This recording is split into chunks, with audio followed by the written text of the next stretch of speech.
Yes, that's an excellent question. I think many businesses, if you look behind the brand, are actually much more complex in legal structure or in geographical spread than you would imagine.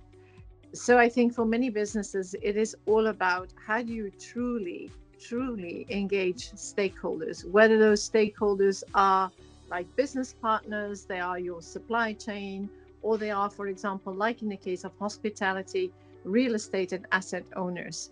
So this is a global network of stakeholders we need to bring on a path to net zero and net positive to go beyond that.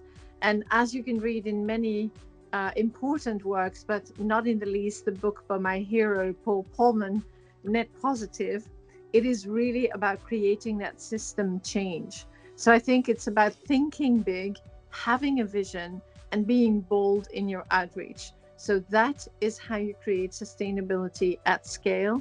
And then, of course, we need to think about financing and we need to think about pioneering.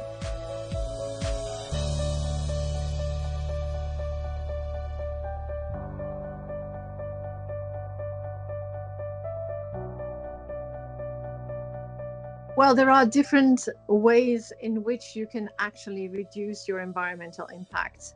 What we have been practicing is always in our transition to net zero by 2050, based on targets that are based in science. That's very important that we don't just go out with anything, but that we are anchoring this in the international COP process. So that is what we did. So, what is important in that is that we work on green buildings, green energy, and green operations. If I start with green operations, that is having the everyday habits to be smart in your work life and frankly also in your private life about reducing your environmental impact. And we're doing that with engagement campaigns that we call Move to Zero. We're actually in the middle of this.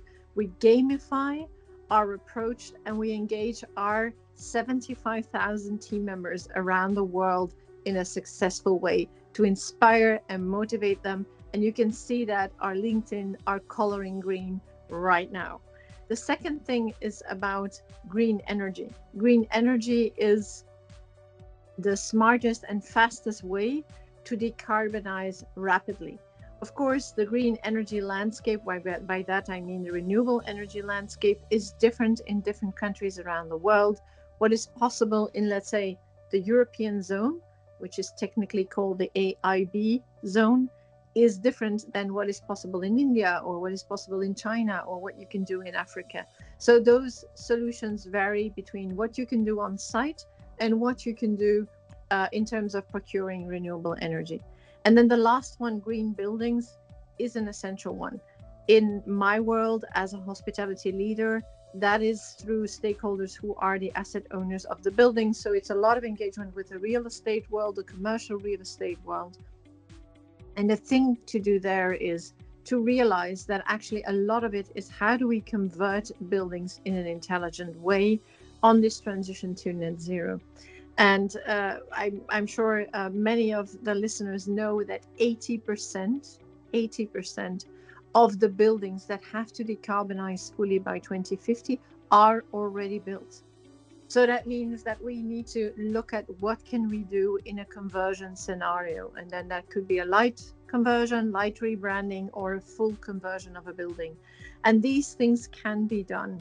So we have proven that quite, let's say, classic hotel buildings can actually be turned into something very close to a net zero hotel. And we're actually about to launch an industry-wide innovation around proving that net zero can be done for converted hotel buildings.